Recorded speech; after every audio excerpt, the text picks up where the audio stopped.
Assalamualaikum warahmatullahi wabarakatuh. Selamat pagi Sobat Hebat Matsa Surba dan pemirsa channel YouTube Matsa Surba. Kembali lagi bersama saya Bu Zidna dalam kegiatan cerita inspirasi pagi. Sebelum kita memulai kegiatan pagi ini, marilah kita berdoa terlebih dahulu. A'udzubillahi minasyaitonirrajim. Bismillahirrahmanirrahim. Raditu billahi rabba wa bil islami dina wa bi Muhammadin nabiyya wa rasula. Rabbi zidni ilma warzuqni fahma waj'alni min ibadikas sholihin. Amin. Semoga anak-anak pagi ini tetap semangat dan bisa mengambil hikmah dari cerita yang Ibu sampaikan. Nah anak-anak, Ibu hari ini akan menceritakan tentang The Elephant Rope, atau mungkin kalian tahu artinya bahwa ini cerita tentang tali-tali yang mengikat para gajah. Nah suatu hari ada seorang pemuda yang sedang jalan-jalan di kebun binatang, kemudian dia menjumpai sekumpulan gajah.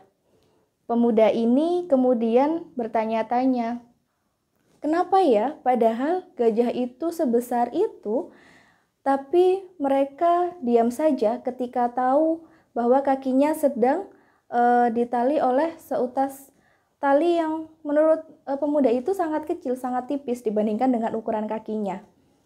Kemudian dia mencoba bertanya kepada petugas di sana.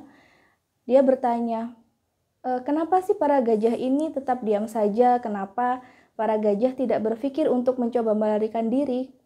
Kemudian petugas itu berkata, sebenarnya para gajah ini sejak muda sudah dikondisikan seperti itu. Jadi mulai usia muda para gajah ini kakinya sudah ditali. Nah, kondisi seperti ini akhirnya membuat para gajah ini akan kemudian mengira bahwa mereka tidak akan bisa kemana-mana.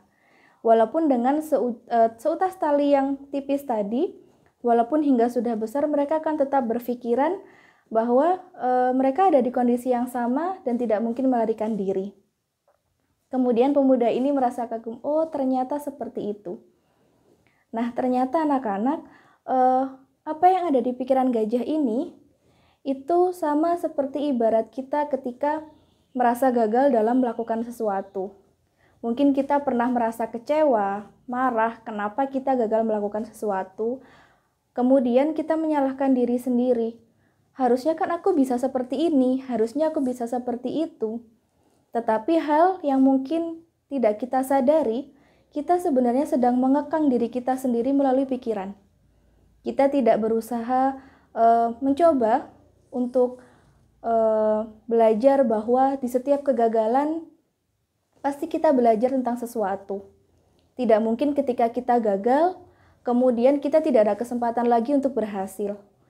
Nah, Ibu juga ingin anak-anak ini, khususnya anak-anak Matsa Surba ini, ketika merasa gagal atau mungkin ketika merasa lelah, tetap berpikiran bahwa kalian mampu. Walaupun tidak semua hal harus kalian kuasai, tapi kalian tahu bahwa ada hal yang kalian sukai, ada kesempatan yang membuat kalian bisa sukses, dan Ibu berharap anak-anak tetap menjaga rasa semangat ini. Jadi ketika mungkin kalian pernah merasa gagal ketika ujian harian, ujian akhir, ataupun pernah mengikuti suatu lomba kemudian belum ada kesempatan untuk menang, Ibu berharap anak-anak tetap bisa menyemangati diri sendiri bahwa di setiap kegagalan kita belajar tentang sesuatu. Kita tidak mungkin sebagai manusia ketika kita diberi kegagalan, ketika saat itu kita gagal, kita tidak menjadi manusia yang lebih baik lagi. Kadang kegagalan itulah yang mengajarkan kita bahwa untuk mengupgrade diri menjadi manusia yang lebih baik lagi, maka ada perlu, mungkin kegagalan itu membuat kita belajar tentang sesuatu. Seperti itu anak-anak, jadi Ibu harap kalian tetap semangat, tetap menjaga bahwa setiap hal yang kalian lakukan itu bermakna. Nah, seperti itu yang bisa Ibu sampaikan kali ini. Tetap jaga kesehatan, tetap jaga imun. Ibu berharap anak-anak tetap sehat dan tetap semangat walaupun kita belajar dalam kegiatan metode luring, semi luring maupun semi daring. Ibu akhiri, wassalamualaikum warahmatullahi wabarakatuh.